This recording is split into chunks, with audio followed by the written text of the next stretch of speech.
problem to a complete end. Mr. Speaker, I have visited all the 47 counties, some of the counties numerous times. I've been to Lamu 21 times in 21 months. I've been to Samburu 8 times. I've been to Baringo 13 times. I've been to many other counties. And therefore, I have not been lazy. I've been diligent. And I've conducted myself within the parameters of Article 73, which requires me to conduct myself in a manner that brings honor to the nation and dignity to the office I hold. I have worked with officers at the headquarters, but I've also sat down in numerous meetings to work with officers at regional, county, and sub-county levels to make sure that we share decision-making processes and decision implementation processes. I believe, Mr. Speaker, the question has been directed to the events of the recent weeks. And I want to respond as follows. That the reason that I didn't talk every day is because the events the Honorable Member is referring to were mainly operational issues. The work of the Minister, the Cabinet Secretary for Interior, as envisaged in Article 245 of the Constitution, is to give the organs of national security that fall under that ministry policy direction and policy guidance. And in particular, because we are talking about the police, Mr. Speaker, the police is under independent command, Article 245, paragraph 2. There are only 2 people who can give the Inspector General of Police directives. First, the Cabinet Secretary for Interior, but only on policy issues. Number 2, the the Director of Public Prosecutions in matters in investigations of criminal activities. Other than that, operational matters are handled by the command of the National Police Service, and therefore the Minister doesn't give operational directives. We have communicated the policy during my time in office, the policy of the Kenya Kwanza administration on policing, which includes zero tolerance on extrajudicial killings, zero tolerance on abuse of human rights, and restraints in the use of force. Limited only, the use of force being limited only to cases contemplated in the Constitution and the National Police Service Act and the schedule thereto in the defense of life of the officer or the life of the people of Kenya. Therefore, it is unfortunate that during a recent protests, we witnessed the death of 42 Kenyans. We also had injuries, 486 civilians and 385 police officers were injured. We had about 1,387 arrests. We had 54 police cars destroyed and 110 motor vehicles belonging to the people of Kenya also destroyed in those protests. Therefore, I want to submit as follows, that the operational responsibility of policing lies with the command of the National Police Service. It is my estimation that on a broader scale of things, generally, the police tried their best to protect the country against mobs of criminals, arsonists, and other dangerous people, including those who visited Parliament and wanted to kill parliamentarians and other people. The police did their best. And in the event, as it is possible, that any officer went beyond what is allowed in terms of the use of force, it is now the work of the independent police oversight authority and other accountability agencies to help the country to bring to closure the issue of justice for excess use of force. I want to submit as follows, Mr. Speaker, that even beyond the police having independent operational command, the issue of the use of firearms by a police officer is individual. If you read the National Police Service Act and the Schedule 6 to that Act, every police officer has individual responsibility on how they use firearms. You cannot, the Inspector General of Police will not be there to tell the police, the officer, shoot this one, don't shoot this one. There will be an operational order that will generally guide the police officer. So the accountability of the IG will be on the operational order, which is publicly available, whether that operational order met the constitutional threshold, but the use of force by individual officers is an individual responsibility issue.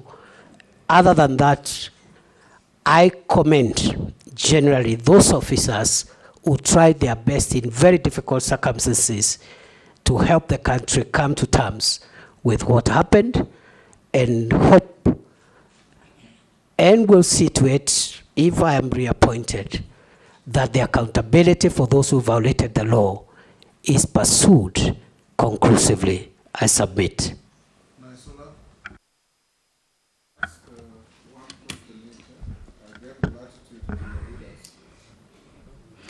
Thank you, Mr. Speaker. This question will just require yes or no. So then I'll be able to ask the next one. So Professor Kindiki, are you aware that for the last 2 years, we have internally displaced persons in parts of the North Rift, that is Samburu County, parts of Baringo, Elgeyo Marakwet, and other parts of the North Rift? It's a yes or no? Yes. So if this committee finds you suitable to hold this office again, what measures will you put in place to see that these families go back to their homes, and especially going children will go back to school and people can go back to their homes and live peacefully? Mr. Speaker, allow me to ask the last question, which is also, are you aware that there are people in the North Rift who were killed in broad daylight, in marketplaces, in towns, for example, in Samburu West, in Suguta town? There have been abductions, and this current administration, which you served in, during its campaigns and has continuously said that you will not have issues of abductions, issues of extrajudicial killings, but I want to put it across to you that it has been happening. There are people in those counties who are missing to date. They have been abducted.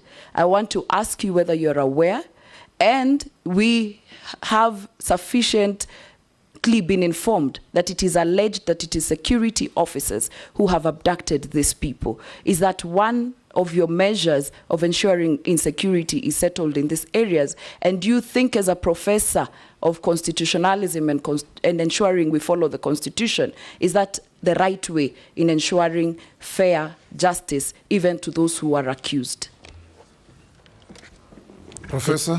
Mr. Speaker, now that the kinetic operations that we launched in February 2023 has yielded significant fruits,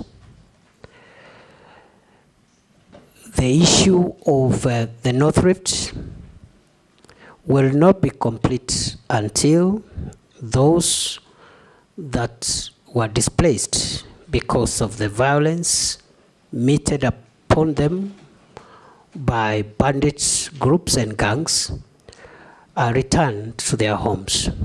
And therefore, it is going to be my priority, if I am approved by this House, to make sure that in line with the rights of every Kenyan under the Constitution and the relevant instruments, including international instruments on the prevention of internal displacement, we're going to resettle, facilitate the resettlement and reintegration of all communities that were displaced by the menace of banditry. Secondly, I've been asked to respond to the allegations about abduction. During my tenure as minister, I made it clearly, I made it clear to the police that abductions, extrajudicial killings, and extra-constitutional means of apprehending offenders is against government policy, is against the Constitution, is against international law. I must hasten to say my observation, because I've been in the front line more than any other place, especially in North Rift, in northern Kenya, and the Boni Enclave. The officers who served in the special units in counter-terrorism and counter-banditry, the formed-up units, have been quite professional, generally. But just as I've said in the previous question, in the event there are any infractions, there are any reported infractions and excesses by the special forces that are helping us to fight banditry, again, IPOA and other accountability mechanisms must be put in place to ensure that we do not spoil the very good work that is being done by our officers in the front line. Some of them have died, others have lost limb, officers have been destituted. Point of order, Chairman, I was saying that, you know, the nominee is a professor, and professors teach in the university, so he can answer questions like someone who's in class teaching us. I was requesting through the chair that, through the chairman, that he can do faster. Chair. Professor, be concise and precise and to the point. I submit. Thank you. Nelson, we'll just come around. Yes. Thank you, Honorable Speaker. Professor Kindiki, it's unprecedented that twice in 2 years we've had to apply Section 241 of our Constitution in deploying our officers, our military officers, to back up the police, both to quell the protest and initially sent to the North Rift. What exactly is the state of our police force? There are so many things that are flying around, gossip, that number one, our officers, police officers could be demoralized. Number two, is there a situation that you feel the police at some point are very hesitant to execute some of the assignments they're given because of lack of morale? And you as a CS, the accusations that you've not helped in boosting the morale of our police officers. What exactly is the state of our police force? Professor? Mr. Speaker, yes, we have applied Article 241 twice. And I think there is nothing abnormal with that, Mr. Speaker, because that is why that article exists. So that whenever there is need, the National Police Service may request the support of the Kenya Defence Forces to handle either an emergency or a disastrous situation.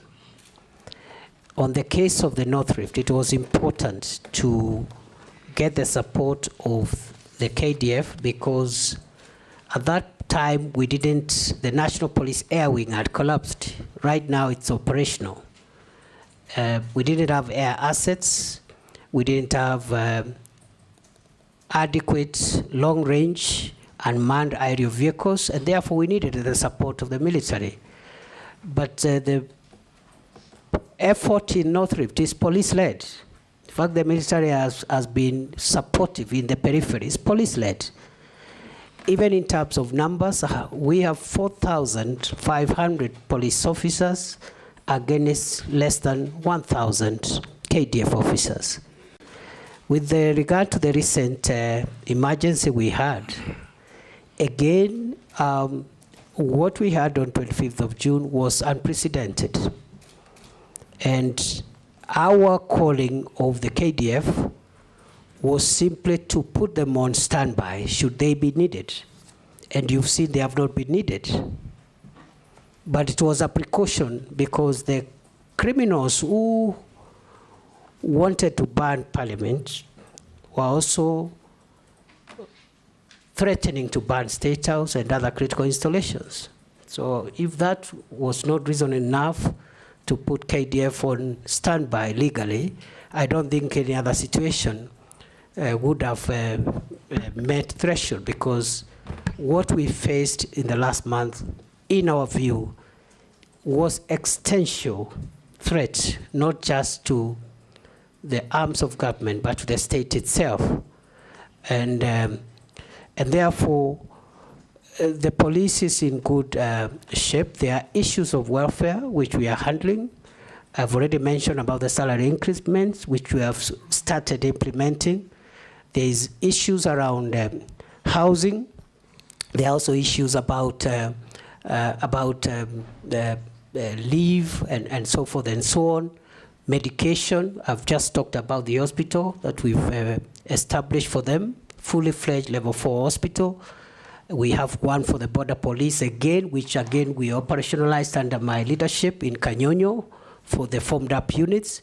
So yes, there is more to be done, but it is not true to say that the police force is demoralized. They have done a good job, and when it's necessary, we have called in the KDF in accordance with the law when we feel that the situation is an emergency. I submit. Posing. I thank you, Honorable Speaker, for giving me this opportunity. Professor and Honorable Chairman, I want to rely on section, I'm on this side, Professor.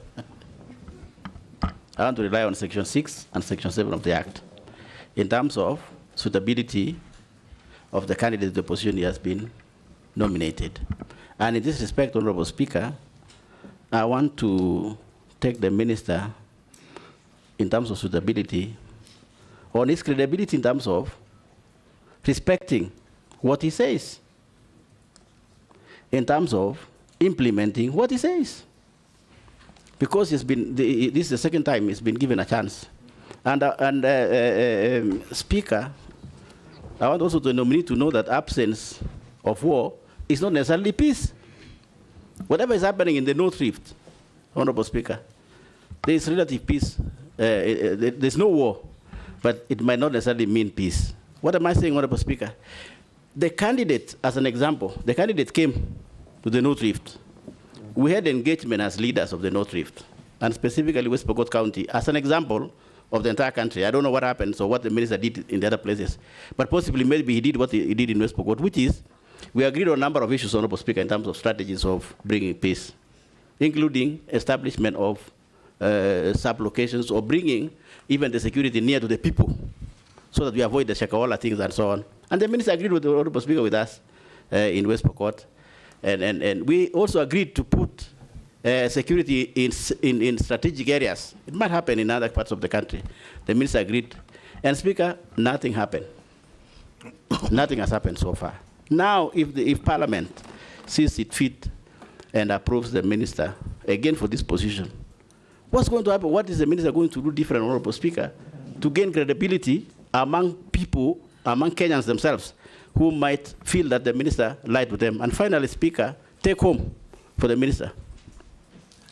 This idea of giving police accounting as an accounting, or to manage their own money as an accounting officer. I want the minister to take home in terms of the security, the strategic security of this country. What does that mean in terms of security of this country? Going into the future, there are critics, Honorable Speaker, that say, how do you give the police the gun and you also give them the money? What's going to happen? It might pose a serious security in this country going forward, maybe many years in the future. I thank you, Honorable Speaker. Professor. Thank you, Mr. Speaker. Mr. Speaker, it is true Those are just two simple questions. Did you honor what you did and said in Pokot? And is the police fund tenable? Very simple. Mr. Speaker, it is true that some of the things that I promised have not been realized, especially the issue of operationalization of new administrative units.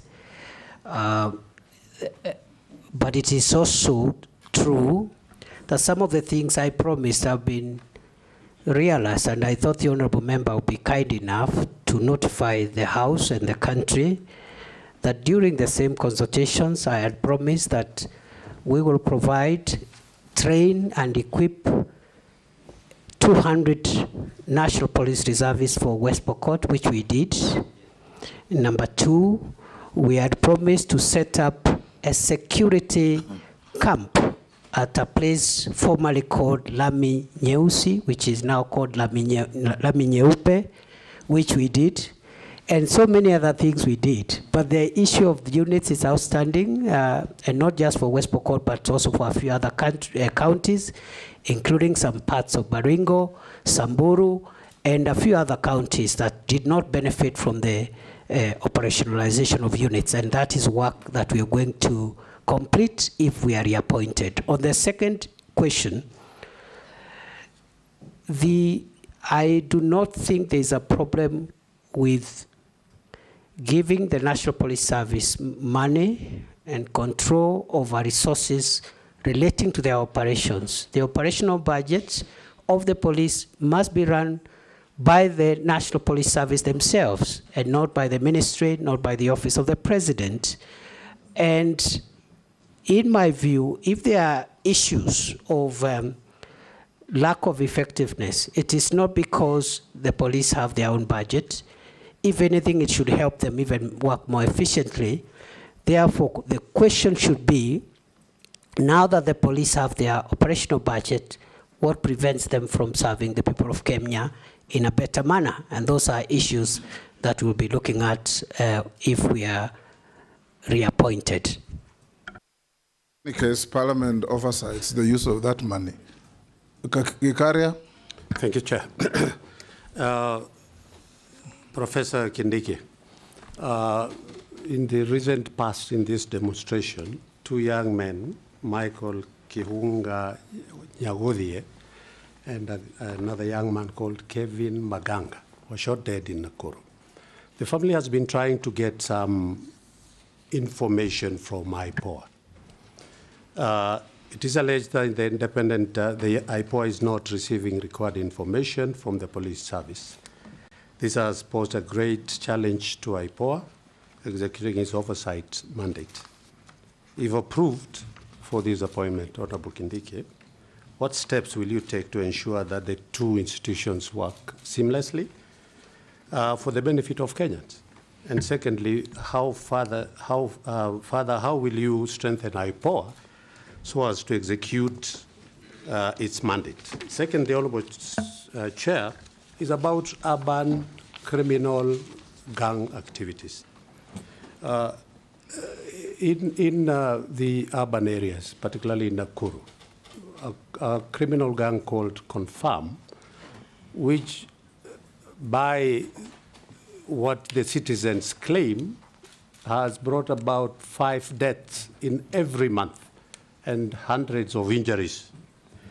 Maybe if you're approved and confirmed, what are the steps that you'll take to reduce the increase of criminal activities in urban areas, and particularly in Nakuru, specifically the confirmed criminal gang? Thank you, Chair. Professor. Mr. Speaker, on the first issue, the relationship between IPOA and the National Police Service is an ongoing conversation, and it's not unusual. It happens all over the world that the police and the bodies oversighting them have normal institutional tensions. We have, during our tenure in office, we have encouraged these institutions to work together because each one of them is playing an important role. It is the same problem we had between the police service and the Police Service Commission. And we did a lot of work and around that and were able to get a win-win situation where the Commission and the police service are working together. So we'll apply the same methods if we are reappointed to make sure that IPOA gets the support it requires from the NPS, and going forward we will support IPOA in terms of more resources, more capacity, but also just brokering the institutional goodwill between themselves and the police. The second question, Mr. Speaker, is on the criminal gangs. It is true, we have had a gang in Nakuru known as Confirm, and urban crime is a major issue. When I took over as CS for Interior, October 2022, there was a lot of gang violence and gang crime in Nairobi. We've been able to reduce and suppress the Nairobi urban criminal activity significantly. We hope that the Nakuru matter could also be resolved. And before I was dismissed from office, I had a meeting with the leaders of Nakuru County, and we had agreed that according to the feedback the leaders gave us, we needed to change the command because sometimes many of these performance issues are based on the right command. So we are going to work on it to ensure that we eliminate that gang and other urban gangs in Mombasa and a few other towns that are suffering the same problem. Robert Mbui. Thank you, Mr. Speaker. Professor, Kenya's constitution borrows very heavily from the US one, particularly issues to do with the Bill of Rights. And you swore to uphold this constitution and protect it. Recently, you saw in the US that a gunman tried to shoot a presidential nominee and was actually brought down. But despite that, and even missed, but despite that, the head of Secret Service resigned their post. Now in Kenya, during your tenure as CS, over 100 Kenyans have been killed, murdered by the police. You know that maybe over 1,000 people have been injured, and property worth billions of shillings has been destroyed. Not to forget that a lot of Kenyans have also been abducted, and as we are talking, there are still people, families that are still looking for their loved ones. Now, we did see that the Inspector General of Police resigned.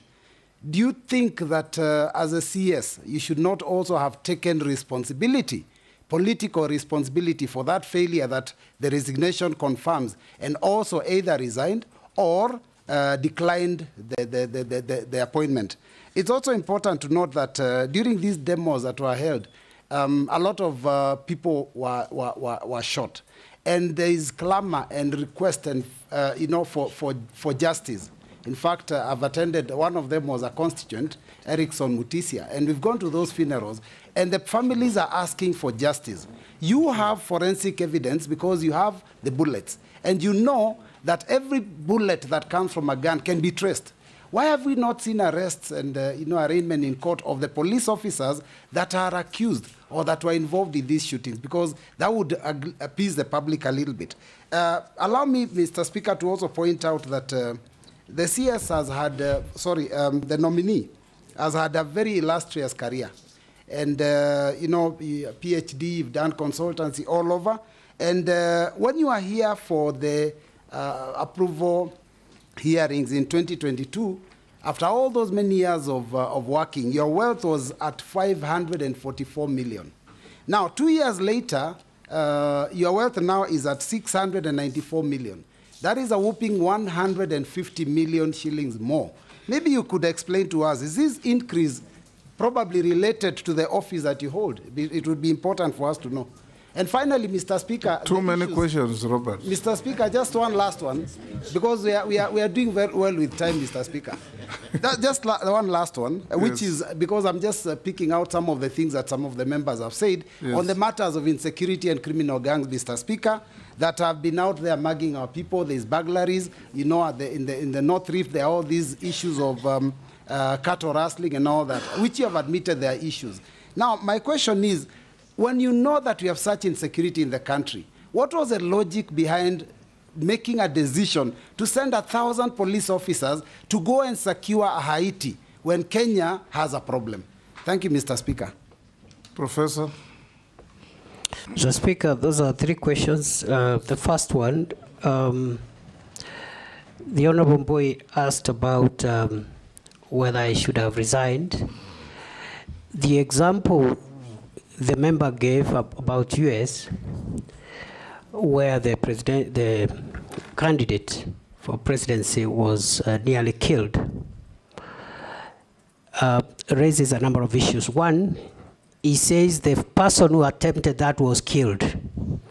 That demonstrates use of force, even in our local context, is allowed, because nobody raised issues with that criminal who was wanted to kill Donald Trump. He was shot dead without questions. Number two, the honorable member said that the director of the Secret Service resigned, but also drew a parallel and said our IG also resigned. The minister did not resign in the US. I don't know why the Kenyan minister must resign. And nobody asked the minister to resign, because ministers don't instruct operations, they instruct policy. I can only resign if my policy instruction is unconstitutional or illegal. Then, on the question of those unfortunate incidents when Kenyans lost their lives and the quest for justice, I strongly believe that there must be justice, and every death that occurred must be accounted for.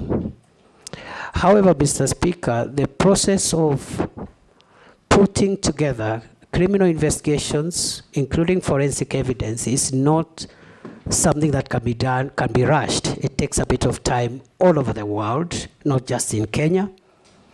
I believe IPOA should help the country to get closure, and I have promised, if I am reappointed, I'll encourage the collaboration and support and goodwill between IPOA and the police in terms of providing information so that justice is served. I have also been asked about my wealth, which has increased from 544 million to 694 million. It is true because, first, let me start by saying that I have not benefited from any improper business. I have not done any business with government. Let's start from there. I have not applied for any tender by myself, by proxy, by relative, or by anybody. Mr. Speaker, before I was appointed, my wealth was at 544 million. I said at that time, which I still do now, that I have run a business, which today I do not participate in that business. I don't practice law, but my law firm is alive and working, and much of that revenue has actually come through the revenue from my law firm, which is still active but being managed by other people. I think all my salary and allowances have been spent in paying bills. Therefore, most of the increment in my net worth is because of three things. One, the legal fees, some of which was actually pending by the time I was being appointed. And I said it here, that there are some unpaid legal fees, which some of them were paid. In fact, I remember 2 months after I was appointed, one of the clients paid a significant amount of legal fees, which had been pending. Other than that, I do small businesses and so forth and so on.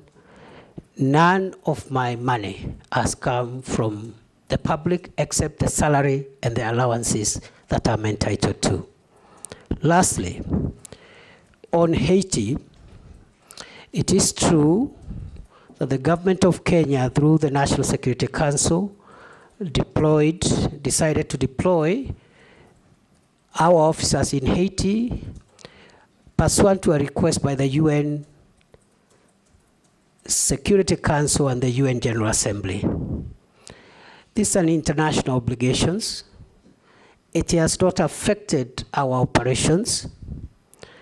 And it is not true to say that since there are problems in Kenya, we cannot also do our international obligations, because all countries in the world do have security issues. They have security matters. Even the country you consider safest has its own security matters. And therefore, it is a great honor for our officers to serve in Haiti. So far, they are doing a good job. I believe they will profile Kenya properly. They will bring honor to our country. And that deployment has not affected our operational capabilities. I submit.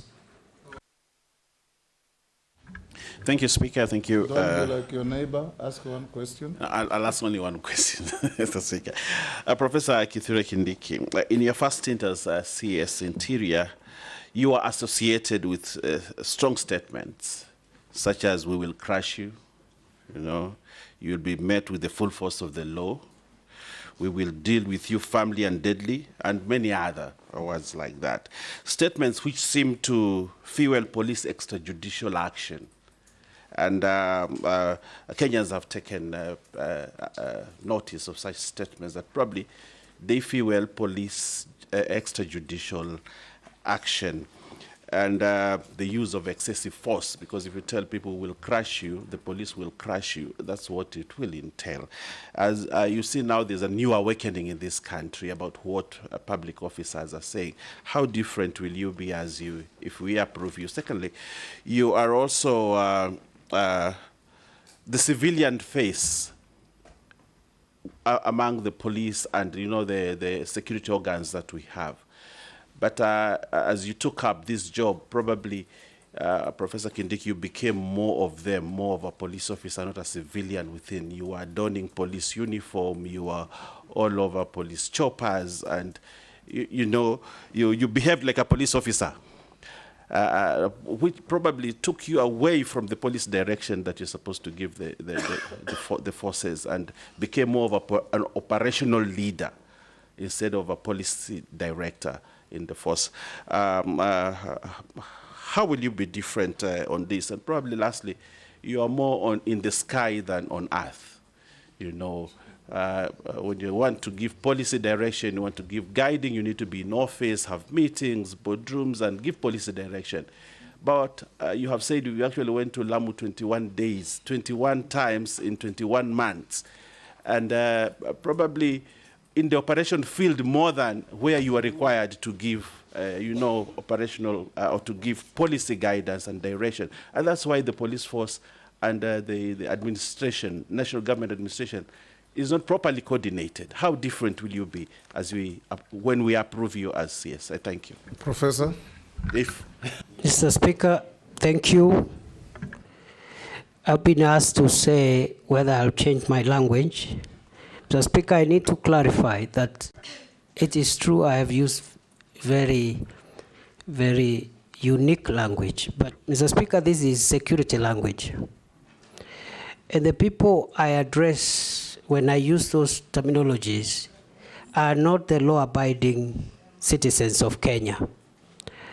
The people I address with that difficult terminology or unique terminology are terrorists bandits, organized criminals.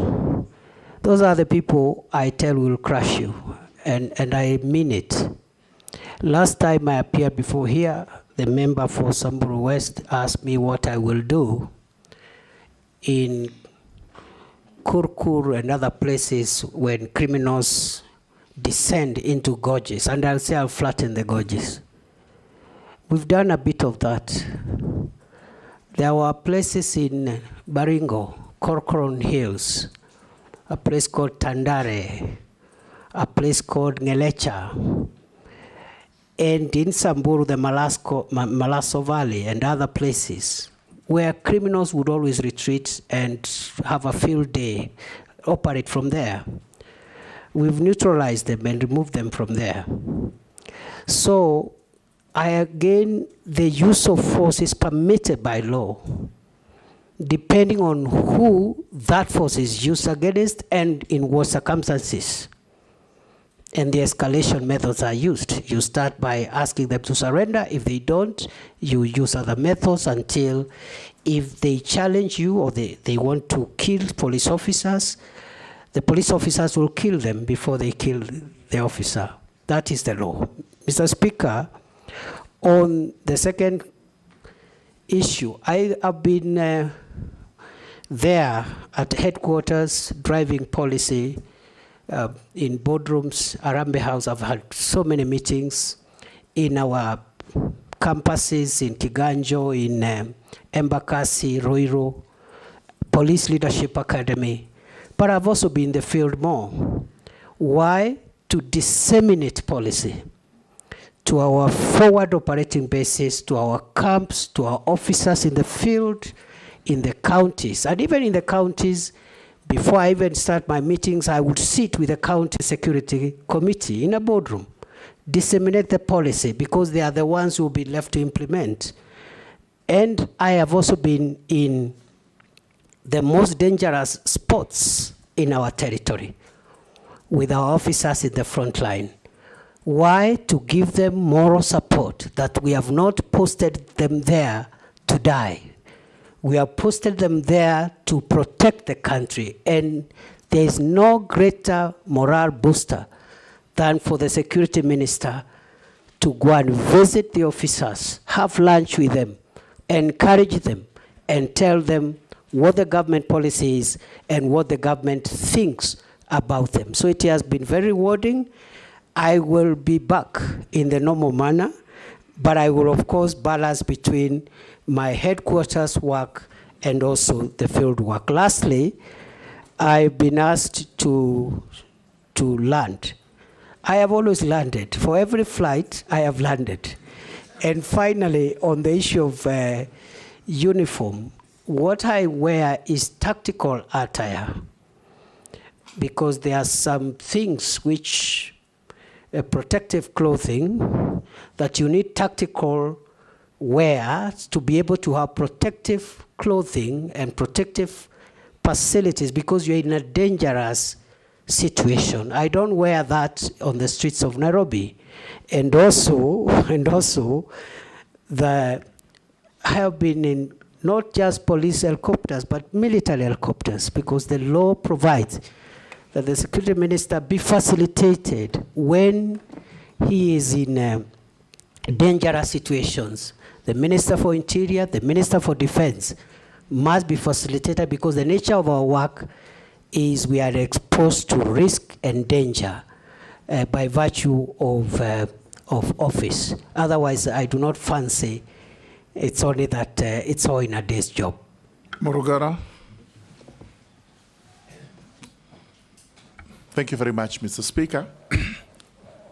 On a CS nominee, let me take you away from the police officers, the bandits, and all these other insecurity matters you're dealing with, back to national government administration. I recollect very well that when you were here, we actually questioned you on it lastly during the vetting, and emphasized that the nerve center of the national government administration is in the villages. That we do have very serious workers in the villages who possibly are not recognized by the national government, but who play a key role in the service and security provision and everything else, so that we can avert incidents like the Shakahola and the quarry incidents we've talked about. Here I'm talking about the village elders and the Nyumba Kumi workers, whom you use extensively, 24 hours every day, every month and every year, and in a form of service which is very similar to servitude or some form of modern day slavery. These people are not remunerated. Your response that time was that a policy was going to be put in place immediately and that they would actually start getting a form of remuneration. The question I have to you is, how far has that gone, and when should these people expect their paycheck? Whether check, whether M-Pesa, whether whatever is going to be, when should they expect to be paid?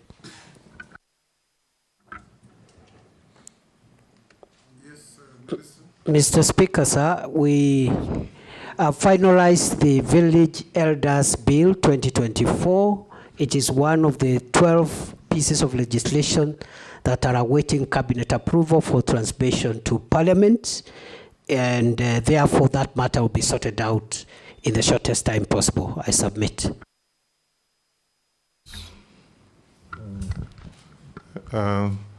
Waziri, I want you to again go back to Haiti, where we actually deployed almost 600 police officers. My fear now is that with what is happening around there, the fact one of my voters at home has one of his son actually deployed. And the question is, how secure? Do you have special security, insurance for this particular, just in case something has happened? Of course, that has led to a deficit of police officers. That's why when you had demonstration here, you had to get in the army because we don't have enough police officers, so because some of them are away. Secondly, I also have had a case in North Rift. In fact, my colleague is just walking in. The North Rift, where you have this police reservists have been disarmed, and yet we have problems in North Rift. And those are my borders, and we have that problem. And yet you have actually disarmed the police reservists. What are you doing about that? Professor will take Daoud, note the questions. Thank you, Mr. Speaker. The CS nominee, you have promised regarding passports a couple of times, and you know passports are the most important. You initially said within a day, within a week, within 2 weeks, but apparently the passport issue has not been sorted out. The other issue is regarding the IDs. Your department has rolled out that IDs will be 10 years, whereas we have known all along IDs did not have an expiry date. What informed the decision for that one? Because now we've got Maisha number, which has been already declared unconstitutional. But what was the point of launching Maisha number when we had a Huduma number which did not work? So now, first was we've got the original ID, now Huduma number, now Maisha number. So aren't we confusing everything? Can't we have just one, the ID to be upgraded instead of all those, and data protection? Thank you, Mr. Speaker. Professor, you can answer those from Ferdinand and Rahim. Mr. Speaker, with regard to the question by the member for Kwanza, Haiti is a United Nations mission. Therefore, our officers are covered, insured, paid for by the United Nations, and therefore there is no cause of alarm. But it's also good to report good progress so far because the officers there have been able to get part of the critical infrastructure, the port, the airport, the main police station have been recovered, and the hospital have been recovered from the gangs. And some of the gang leaders who were taunting us before have even signed for peace and are willing to engage. So they are doing a good job. We are praying for them. We hope there will be no untoward incidents. With regard to the second issue from the member for Kwanza, it is true we disarmed 400 National Police Reservists who were serving in Trans Nzoia. And there was a reason, because the NPRs were being misused. Number two, Trans Nzoia is fairly peaceful, except along the border, small issues. So we will be vetting and returning on a needs basis a smaller number of NPRs, but the number of 400 NPRs in Trans Nzoia was disproportionate with the challenge that we have in that county compared to other counties that are a little more needy. Then finally, the member for Imenti North asked about passports.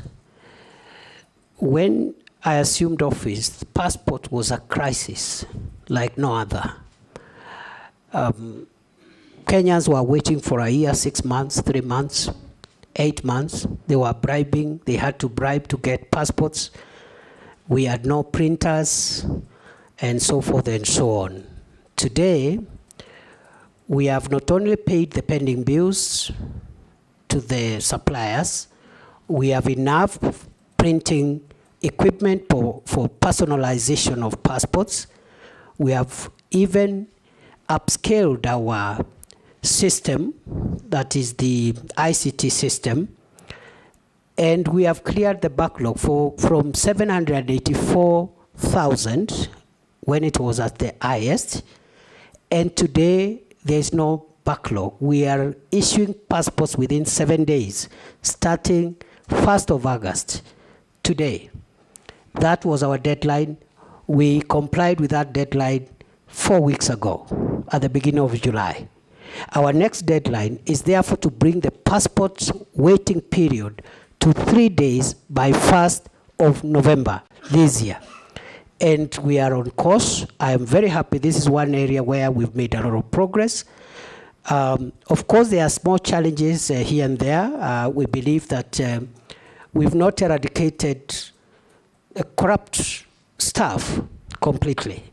We have a new crop of staff, about 120, but we are not sure that corruption has been eradicated from that directorate. And we are working on that to ensure, we'll be working on that if we are approved, to ensure that we clean up the whole place. With regard to IDs and Huduma number and Maisha number, the reason for the 10-year limit is because of technology. Because unlike the ID that we are used to, the second generation ID we have, the third generation ID is a technology card.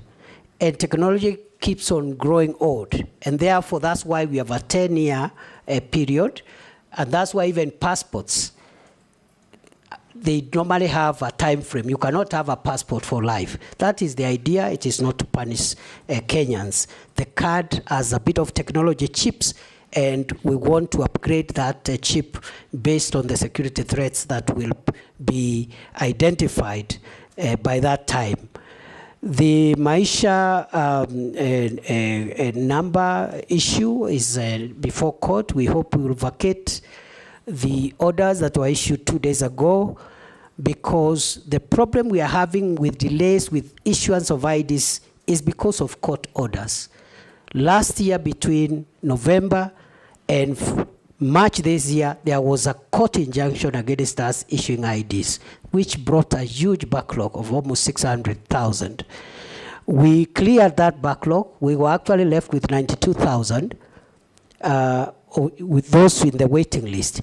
And then another court injunction was issued again 2 days ago. We hope we'll be vacating it by Friday, hopefully, so that we can be able to move on with issuing IDs to the people of Kenya. I submit. Emase? Thank you, Honorable Chairperson. Let me take you to the budgets. Following the recent government budget cuts across all sectors, what innovative ways will you use to mitigate the negative impacts of the budget cuts in the Ministry of Interior and National Security? Secondly, what will you prioritize if approved? What programs will you prioritize, and what will be the impact of implementing those priorities? And Kenyans are also asking, because of the unemployment situation in the country, is the recruitment of police officers affected by the budget cuts? And if not, what innovative ways, again, will you use to recruit them differently? Because as it stands, Kenyans are concerned that recruitment of police officers has become a preserve of the rich or of those who can afford to sell some land. So how are you going to make sure that employment opportunities in the Ministry of Interior are open to all Kenyans, irrespective of their tribe, their religion, where they come from, whether they have money or not? Thank you. Hold, Professor. Yes, Missy, take those two. Thank you, Mr. Speaker. Prof, you'll go down the history as the first minister to be vetted twice in one term, one presidential term. Of course, the others who are coming, but for now you are the first, and that history will not be, will be there forever. And I'll take you back to what you said in the Senate, that history is replete with strong and powerful dictators who were brought down by the power of the people. And I dare say you've been brought back here to this vetting by the power of the people. I want to refer you to an event because you are a member of the National Security Council. This is the core of the security of this nation. I want to refer you to an event in history in 1962 during the Cuban Missile Crisis, something I know you are much aware of because you are an international law student or professor. During this time, the then president of US, J.F. Kennedy, had a standoff with the Soviet Union, Nikita Khrushchev. And there was an ex-com committee members, comprising of 14 members, almost akin to what we have here as the National Security Council. All those 14 members agreed that to deploy. It took J.F. Kennedy brother's advice to do otherwise. I'm not asking you to be consulting your brother, but if it were not for the brother's advice, then we could have experienced the first nuclear war to the destruction of the world. Now, I look at the events that have happened here as a result of either good or bad decision of the National Security Council. And just like somebody said that there is always an inclination towards consensus, even if a decision is bad, that the committee of people could easily incline towards psychological consensus to the destruction or to the results of a bad decision. Does National Security Council of this republic also suffer from groupthink? Groupthink in a way that there is no devil's advocate to give an alternative decision making that can save the country. Then, Speaker, if you may allow me the last, very brief. You've tried to explain the donning of the uniform, the police uniform. What surprises me, Prof, is that you give instructions to police, you give press conferences, you are adorned in the uniform of the police. But when it comes to the crimes committed against humanity by the police, that's where you say the police are independent. How independent is your uniform? Professor. Thank you, Mr. Speaker. Mr. Speaker, with regard to the budget cuts, we will prioritize what we consider the 5 biggest national security threats in our programming.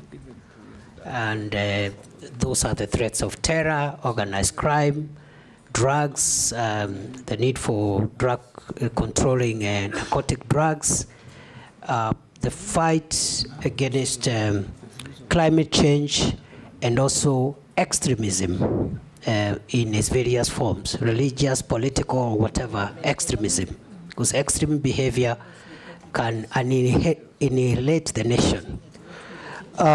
With regard to recruitment, going forward, we will ensure that each and every Kenyan, boy or girl who is recruited, can be accounted for. Because in the past, we've had so many claims of corruption and so many claims of favoritism, and therefore going forward, it's going to be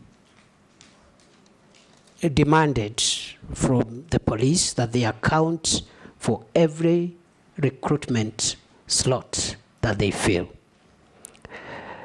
We have a big problem of corruption in the country, and we hope the National Police Leadership Academy and the programs we want to put there as we look for succession management and new managers of security will be able to fight corruption in the National Police Service. Mr. Speaker, the Honorable Amisi asked me, I think the first was just a comment. He said, I've been brought here by the power of people, and I want to say happily, yes. Happily, yes. With regard to the second, and I say happily because it's important for public officials to be put under scrutiny and be measured using the highest possible threshold. So I have no issues, I have no problems. Even if I'm brought here 20 times, I will happily come back and try and explain myself to the people of Kenya and to the representatives of the people of Kenya. I've been asked, the second one, the last one, from the Honorable Amisi, was on whether the National Security Council is suffering from groupthink, and the answer is no. I submit. Mukami? Honorable Mukami? Thank you, Honorable Speaker. Honorable Speaker, I want to ask our Waziri one question from a police officer who is concerned. I understand there is a court battle in the court since 2018 between the police constables. There are those who are earning higher salaries than the others. That means there are those who are in job group J, they are earning more salary, and that is why they had gone to the court, because they want to understand why there is a discrimination. The other question, it's about our police officers. Waziri, as you know, our officers really do a lot of work. What policy are you going to put into place to motivate our police officers? Because there are those officers who have stayed in one station for over 20 years. They've never been promoted, they've been never transferred, they are just there in that station. So we need to motivate them. Thank you, Honorable Speaker. Mishi, Honorable Mishi. Thank you, Honorable Chairman. Honorable Chairman, I want to ask Professor one question. Professor, as the women of this country, we are shocked and we are sick to see the rising number of femicide cases. In fact, we are really shocked when we saw the bodies which were discovered at the quarry, because all the bodies were for ladies or other women. I don't know what is the root cause of this. What contribute to all this? Who slept on the job? We need to know some answers on these issues. Second, Honorable Chairman, I know he has answered issues on the issue of officers using excessive force during protest, but I also wanted to hear from him, what future plans do you have to ensure that future protests are going to be managed in a way that there'll be no loss of lives? Thank you, Honorable Chairman. Professor? Mr. Speaker, sir, with regard... Hold, Professor Emaso, you have a point of order? I think the nominee forgot to respond to mine. Which one? It was on the budget and the issue of recruitment. He did. I think I can respond together. He did. Okay. He did, very clearly.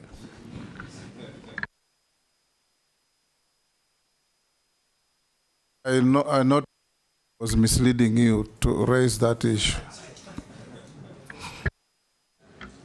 Mr. Speaker, with regard to the police officers who have been in court about salaries, mainly these were graduate police constables, people or officers who joined at constable level. During their time, they went to school and studied for a degree. They have been arguing that they need to be taken straight to inspectorate. And there has been a long court battle. As soon as that court matter is settled by the apex court, we'll implement whatever decision will come from our judiciary. With regard to that matter going forward, we will implement the recommendations of the Maraga Task Force, which creates two-tier police service where you can serve in the lower ranks, and the academic requirements are different. You serve from constable to senior sergeant, or you enter the police service at inspectorate level if you are a graduate as a cadet, so that we professionalize a little more the police service and also expedite leadership generation through cadets who can assume responsibility as OCSs and commanders at county level and so forth, to avoid a situation where you have officers seeking to extend their time in office at senior levels simply because of a lack of generation of younger commanders.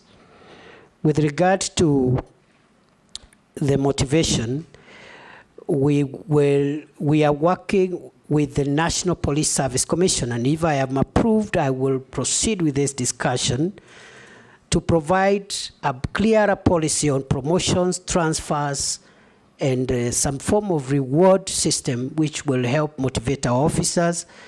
At the moment, before I left office, we were implementing the 3-year transfer policy. I think we were at 45% compliance because of the logistical and the financial implications. If I am reappointed, if I am approved by this House, I will complete that 3-year transfer policy to make sure that it happens. And also, we will have a fast-track promotion arrangement for officers who do very well. For example, if you are county police commander, you help in reducing crime, you help in fighting femicide, you help in fighting you have certain targets which you meet. You should be promoted faster than somebody else who is in the same level, but their performance indicators are in the negative. Finally, I've been asked 2 questions by the Honorable Mishimboko. The first one is on femicide. It is true, the cases of femicide we are seeing are worrying for the country, and it's also true we have critical gaps, especially at the lower levels of our policing and security apparatus, both the National Intelligence Service, the National Police Service, and also Ngao. And those are things that we need to work on to avoid situations like what we are seeing. The incident that happened in Kware is quite devastating, quite a grave breach of the security of our women, and it's something that I'm taking with all seriousness. Finally, what plans will I have if I am approved by this House to ensure that we do not have loss of life when citizens exercise their right under Article 37? I will be finalizing for publication the guidelines under the Public Order Act, the one I explained earlier, not to take away the light, but to facilitate, to create an environment where it can be enjoyed, to create responsibility on those who are having protests. Because if you say you have a protest to Parliament, for example, and the designated area for protest can only accommodate 1,000 protesters. You cannot say, I want 2 million protesters outside Parliament, because it's not feasible. So we'll have to give those guidelines so that as Kenyans can enjoy these rights while respecting the rights of others in accordance with the Constitution. I submit. Sharia. Thank you, Chairman. CS nominee, in the court of public opinion and in some independent surveys done in this country, the Ministry of Interior and National Administration has been identified as the one with the highest prevalence of corruption in this country. How do you intend to address this menace if approved? Let's take Honorable Russ also. Thank you very much, Honorable Speaker. Professor, when a Kenyan reads a Gazette notice of Kenya Gazette, they will tend to believe that is the true reflection of a policy direction from government. In March this year, you closed the Ilo gold mine in Moyale, that it will be closed for 30 days following the skirmishes that had taken place. But since then, over 30 lives have been lost, including that of security officers.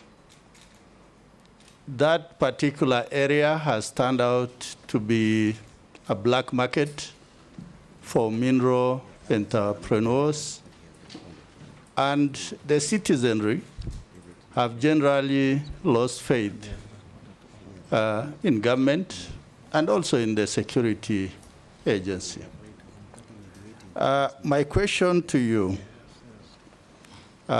if the House approves your nomination, what is it that you are likely to do to reaffirm the community's faith in that the government does what it says it will do, and also that the security of that area, because Dabel has the inhabitants community, that the security is restored.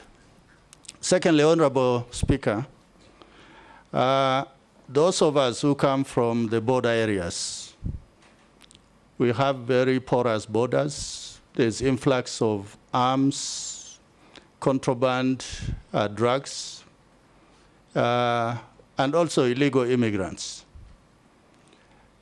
But what we are experiencing also is so many roadblocks and checkpoints. Some actually are rent seekers as opposed to for purposes of security. Professor, if the House approves your nomination, what is it that you are likely to do to ensure there is security for Kenya, but also the communities that are traversing or traveling on those roads are not, to an extent, inhumanly disadvantaged? Thank you, Honorable Speaker. Thank you, Professor. Mr. Speaker, with regard to the question by the Honorable Shrie, it is true corruption is a big cancer in the National Police Service, in the public sector of our country, the 2 levels of government, and the 3 arms of government. In our assessment of national security threats that are existential in nature, I have said earlier we have identified 5 existential threats to our country's future. Terrorism and violent extremism is one of them. Banditry and other organized crimes is the second. The third one is the problem of narcotic drugs, psychotropic substances, and all that goes with that. The fourth one is climate change and how it is creating disruption of livelihoods and breeding conflicts among communities. The fifth one is corruption.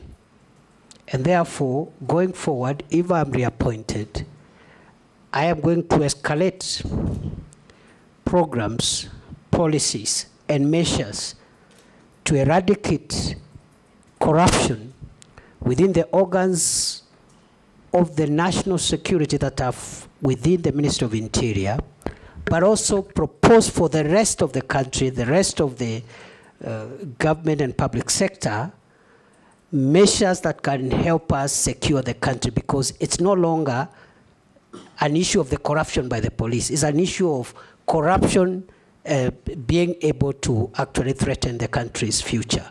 And therefore, corruption is top 5 of our national security threat. Lastly, I've been asked about, by the Honorable Didoraso, about Hilo. It is true. Hilo gold mine in Dabel, Moyale, we closed in March for 30 days, but we've extended those orders. We have identified that area as a disturbed area because we lost some people there who were fighting over mineral rights, mainly illegal miners who had come, even some of them from other countries. So we closed it on security considerations. We are in talks with the Ministry of Mining to see how an orderly resumption of mining activities can happen. I was there physically in June. I was planning to go back in July before this happened. In the interim, we have lost a few people because of illegal activities around there, even as we speak, on a very low scale though. We even lost 2 police officers in the last 2 weeks. So as soon as if I am approved, as soon as I'm in office, I will prioritize the Dabel issue to ensure orderly resumption of lawful mining activities to the benefit of the communities that are there. With regard to borders, the multi-agency roadblocks we have, especially the one in Archer's Post, the one in Mombasa, on the Garsen-Malindi Highway, all the multi-agency roadblocks are working well, including the Kanyonyo one, the one on Garissa Mwingi, Nairobi Highway. What the criminals have done, those who smuggle arms and aliens and drugs, they are using alternative routes. What am I going to do? The same multi-agency approach that we have used on the main highways. We will increase our surveillance and put multi-agency effort, not necessarily roadblocks, but patrol teams by our special forces on the alternative routes that drug traffickers, human traffickers, and other criminals are using to harm our country. I submit. Honorable Mule. Thank you very much, Chair, and thank you very much, nominee. Honorable Speaker, I want to ask Professor that he came to be the Minister for Interior after the last election and be vetted by this committee and approved, and understanding very clearly the economic policy of the Kenya Kwanza policy of bottom-up economic transformation. You have been in office, and I want to bring you to your attention that the National Assembly put up regulations for private security firms to be regulated properly. And in the view of the better or the bottom-up, it was to create employment. But in the time you have been in the office, this industry has suffered tremendous losses whereby you have not given them any regulations. You have not restored order and system in the private sector. And I would wish to know exactly what are you going to do. These private companies have been providing employment to more than almost 1.5 million Kenyans, and they could do better if the government enables proper regulations to create that. And you revoked the license of the Private Security Regulatory Authority, whereby 9 companies plus in this country have not been able to create employment. Are you in the tandem of the idea of creating employment, or making sure that there is no more employment and reducing the tax collection for the government? Because that is in your docket, whereby you need to create environment. And being the last person, Mr. Speaker, I would wish to ask the CS to give us a number of activities he has participated in pro bono work in this country, preview to being a CS or after being nominated as a CS in this country. And last but not least, CS, the issue, I'm the last one, so I just want to give him 10 minutes to respond to me. The nominee, the issue of ID in this country is really, really alarming, especially to the young people who are intending to join institutions of higher learning. And I can assure you, quite a number of them, they are not able to register or for admission in the Institute of Higher Learning. What can you do better to make sure that every young people, and especially the Gen Zs, immediately they are clearing their secondary school, they acquire their IDs at the tail end of their Form 4. Why do we have to wait for them to get out to the field and start struggling to get this opportunity? What collaboration will you do with the Ministry of Education? By the time these young people leave school, they already have an ID. We don't need to wait until they get out here to start struggling. What measures are you going to put if, and I'm using the word if carefully, you'll be approved by Parliament and this committee? Professor. Mr. Speaker, sir, the private security regulations emanated from our ministry, of course, were presented to National Assembly for approval. So those regulations themselves speak to the fact that we've been actively involved in generating policy, guidance, and framework for this very critical sector. In fact, it is my belief, having interacted now with the ministry for 21 months, that the private security, if a little bit regulated in terms of the curriculum and the kind of content those that are recruited there go through, can help us in providing security for some of the private and not so critical installations. And we can vet some of the deserving cases to even be armed, so that instead of having a police officer manning a supermarket or even a bank, sometimes like it happens in Uganda and other countries, you can have very qualified private security people, vetted and armed to supplement the work of the police, so that we don't overstretch the national police officers. On the second issue from the Honorable Mule, it is true that the Private Security Regulatory Authority had revoked 9 licenses. The 9 companies appealed to the Cabinet Secretary, and I reversed that revocation in accordance with Section 43 of the Act. So those licenses that were revoked, they were reinstated on appeal. Then the issue of pro bono work. Pro bono work, I understand it to mean unpaid work. That's the understanding of pro bono work from my very limited legal background. I don't know, like which one now, maybe in church or at home or where. Because since I became minister, I have no free time to do anything. I have no time to do anything. I hardly sleep. I hardly have a weekend. Night and day are the same for me.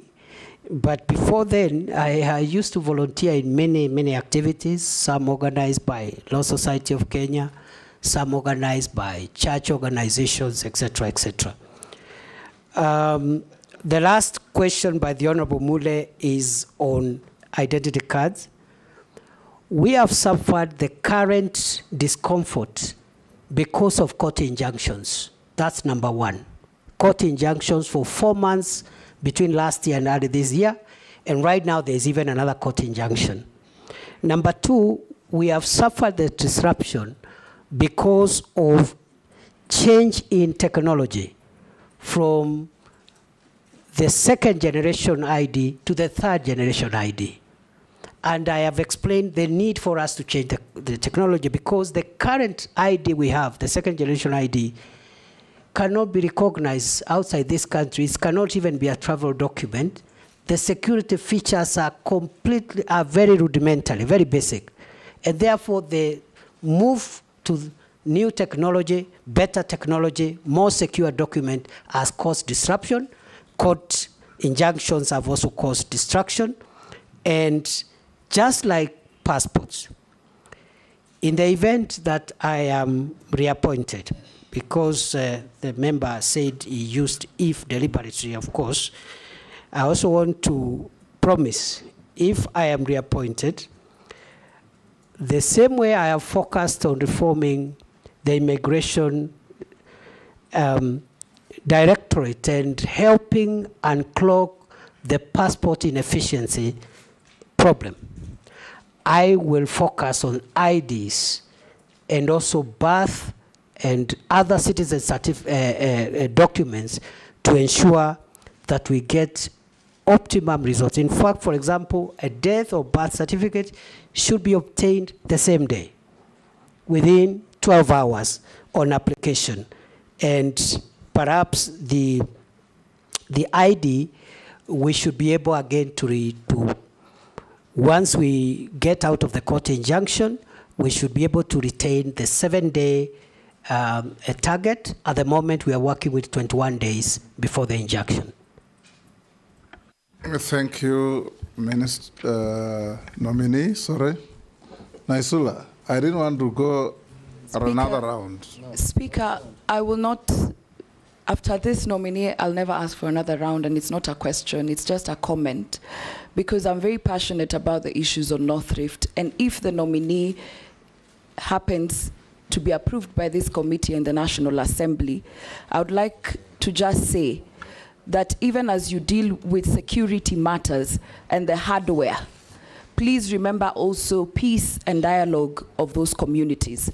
Now that there seems to be some semblance of calm, this is the best opportunity to now engage those communities to deal with the stereotypes, and also for them to be able to remove the criminals among the communities. Please, in case this committee passes you, approves you, ensure that you have a budget that will help you to engage the communities so that we can deal this issue once and for all. For Shakahola and Kware and all the other issues, we want to see action and not just talk.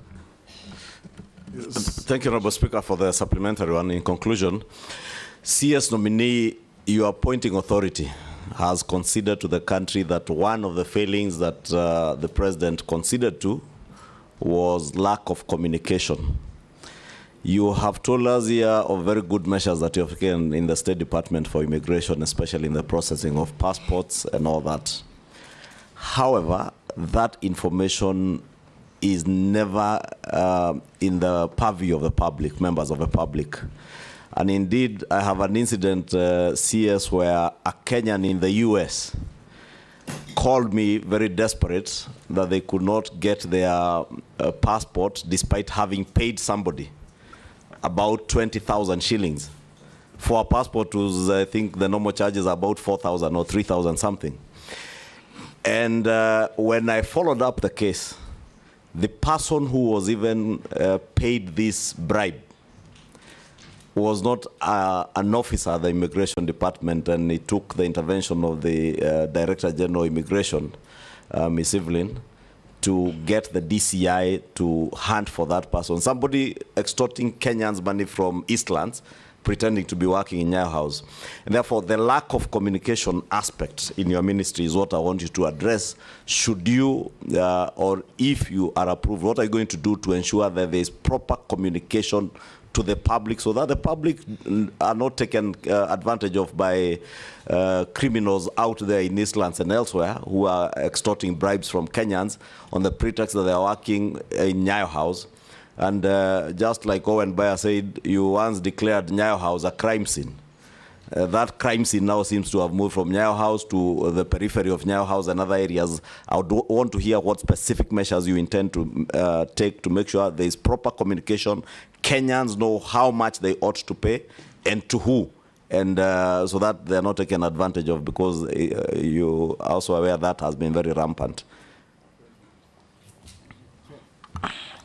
Chairman, thank you. Chairman, I just wanted to ask the CS, this issue of the IDs. Professor, you say the IDs will expire after 10 years. Have you put into consideration the vast areas, people like in North Turkana, how far they travel to get IDs? Because IDs are not like passport, they're essential documents that people must have all the time. After, you know, it will be cumbersome for them to go to those centers to go and get IDs. And secondly, on this unrest, you have seen that, as you have said, the ID resigned. But are you aware in your absence while you are away? You used to while you are away, but while you are away, ID was appointed. He's still away, he can't answer that. No, but that, what is your take? That we were told 60 years, Mr. Speaker, I'm putting it in a better way. Yes. We were told when somebody reaches 60 years, he should leave the public service. Are you aware that a new ID has been nominated who's 64 years or 63 years, who has retired, who is being recycled? I don't know what extra thing is going to bring. And my last question is on illicit brews. The Interior Ministry has been accused by the Deputy President of sabotaging the war in illicit brews. Is the war on illicit brews only being waged in Mount Kenya? What aspects of this war are being undertaken in the Interior Ministry, and what is being done by the Office of the Deputy President? How much funds have been used in this war in the last 2 years when you were the Interior Ministry, before you were fired? Nominee, on the issue of the IG, I direct you not to answer the question, because I've received communication from the President nominating the nominee, who will be vetted by a committee of parliament, and those questions can be raised there. If you answer that here, you'll be prejudicing what is coming to parliament. Answer the other questions. Thank you. Mr. Speaker, Honorable Nasula was a comment, we've taken it on board. Honorable Kimani Ichung'wah's issue was about communication. When I assumed office in October 2022, I began a habit of every 3-4 months updating the country on the status of our homeland security. We've not had one in a while. I had planned one for June, which was postponed and thereafter disrupted. We will use our public accountability updates on security matters to communicate more on what we are doing. And the next, if I am approved by this House, the next public accountability address will feature more on the reforms we have made at Immigration Department, because I think there we've made a lot of success. People concentrate on the banditry thing, but I think also on the passport issue we've made a lot of success. Where we still have problems is the IDs and other aspects of citizenship documents. With regard to the ID, the question by the Honorable Junaid Mohammed, the reason for the 10-year limit, there are two reasons. It's actually one reason. It's because of changes in technology. Unlike the ID we have, which has no security features, and therefore it can be timeless. But we'll find a way of making it convenient to the people of Kenya to renew after the 10 years, so that you don't create a crisis by people, and we can do that by even having a phased out renewal process to ensure that, again, we don't inconvenience masses of people. So the problem is technology and the security features in the third generation ID, which is going to be physical, that is the Maisha card. It is going to be also digital, the digital ID. You can have it digitally. So all those are options for the third generation ID, quite sophisticated in tandem with the current trends in security on identity documents. With regard to the issue raised on Bruce, I would be hesitant to respond to the comment associated with the Deputy President for obvious reasons. But I think, to the best of my knowledge, the Minister of Interior was not cited as frustrating the war. If there are specific officers in the ministry, I think that is something that needs to be looked into to make sure that all of us are reading from the same script. The government policy is to make sure that illicit brews, toxic substances and drugs are not provided to our kids, not just in central Kenya, but everywhere in the country. With regard to how much money the Deputy President office has used, again, I am not privy, and I think that is the office that can answer that question.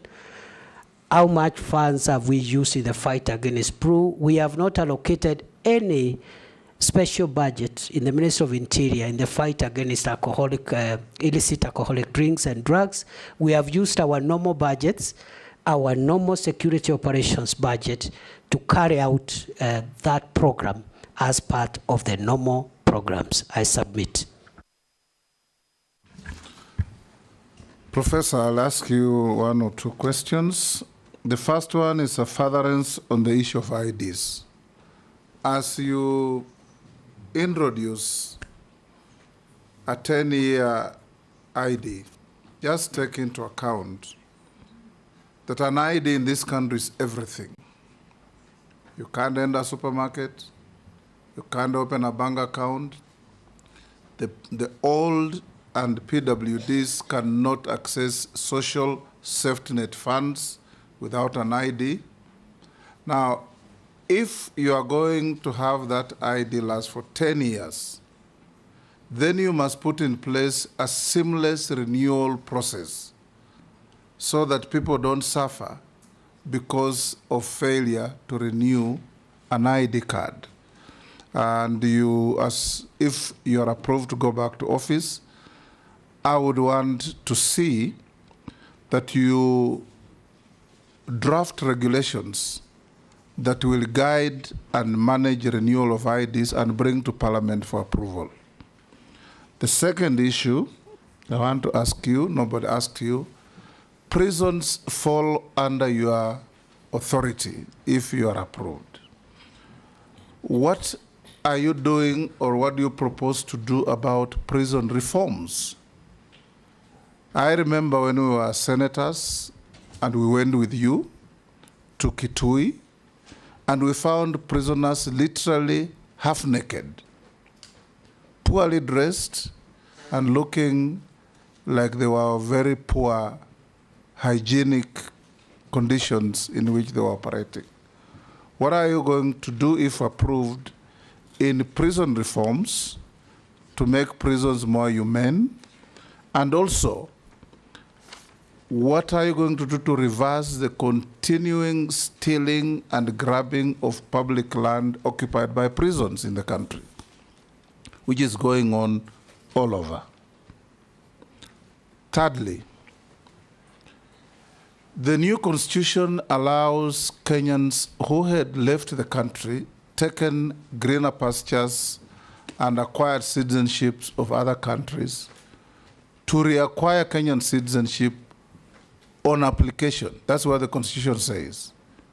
But we get a lot of communication and phone calls from Kenyans out there who are struggling to reclaim their citizenship because they have either British or American or whatever citizenship. What are you doing to simplify? Because the Constitution says you reclaim your citizenship on application.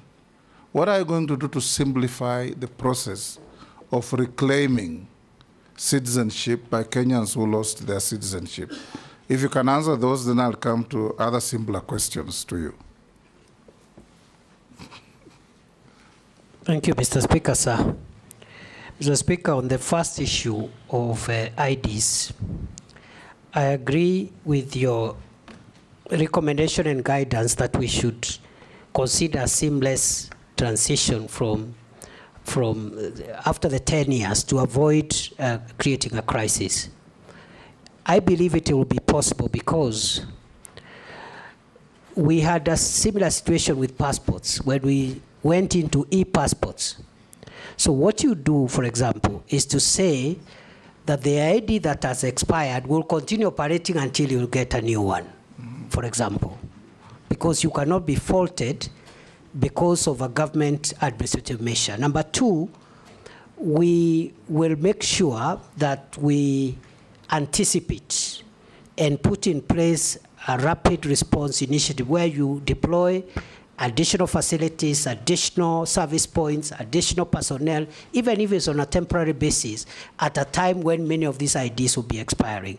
But by and large, the old ID, the expired ID should work until when the state gives you a new one, because it's simply for technology purposes, safety features. It is not that we will give again another ID. It might even be the same, depending on whether or not we will consider that ID as being secure, a secure document by that time. With regard to regulations as guided, we will prioritize that, Mr. Speaker. With regard to Kenya prisons, we have part of the Maraga Task Force report.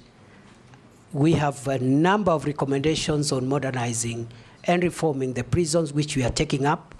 I have prepared a CAB memo, which had not been submitted to Cabinet, but I'm sure if I'm reappointed, that will be a priority. And the areas of reform include making the prison enterprises more productive by investing in better technology in their workshops to make sure they produce more competitive goods which are affordable. Number two, welfare issues. In fact, these seats you see here were made by prisons. Absolutely. So if they are empowered, because that is labor and skill is available, if they are given better equipment, and for carpentry, for masonry and other skills in the prisons, we're going to have better output and generate more revenue and avoid the prisons relying on S-check all the time in these times of constrained budget. We also want to make sure that we improve on welfare issues, including the terms and conditions of service of prison wardens. It's part of the Maraga Task Force recommendation in consultation with the SRC.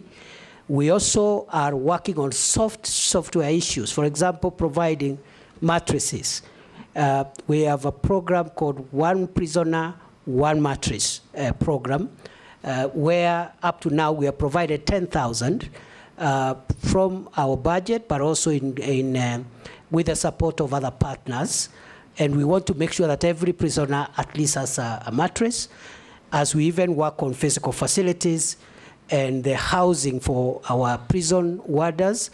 We want to construct 28,000, and we have already, I think, I don't have the figures right now, but I think we've done nearly 500 in different prison facilities. We want to do 28,000, which should almost meet the entire demand, because that is almost the population of our prison personnel complement. Other than that, the prison land, there are certain serious encroachments on prison land. The most notorious one is the Kitale prison land, where out of the 3,000 acres, only less than 300 are available. The rest have been grabbed by powerful and former senior people in various administrations and their friends. we will have to recover it. We have engaged the National Land Commission and other stakeholders. We will recover the land. Number two, we have provided as a policy that every prison land must have a title deed. Many of our prison lands are not titled, so we are working with our partners. We've been working with our partners in the Ministry of Lands to make sure that every land of prison land is protected through titling. The last question, Mr. Speaker, sir, you asked is about those Kenyans who are regaining citizenship. We have made tremendous progress, and I want to admit, in line with what the Leader of Majority said, I think the communication is what we need to improve on.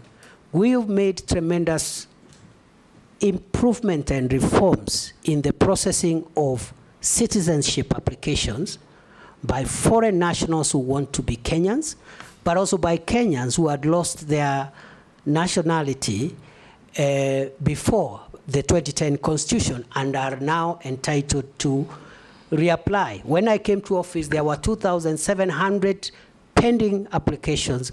I cleared the backlog within 30 days. Right now, we are receiving applications on a rolling basis. I had directed the Directorate to ensure that from the time of application to the time the Minister signs off that application for regaining citizenship, it should not be more than 21 days. And I think that is work in progress. Lastly, how do we simplify?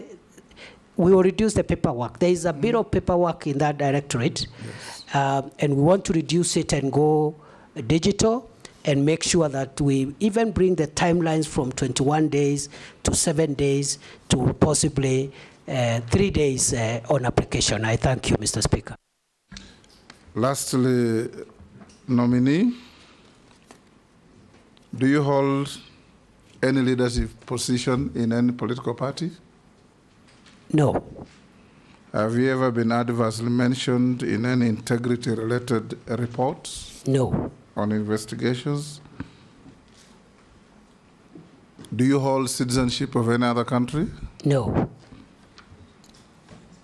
What is your worth? 694 million. Made of? Made of I have 2 homes, one in Nairobi and one in Tharaka Nithi.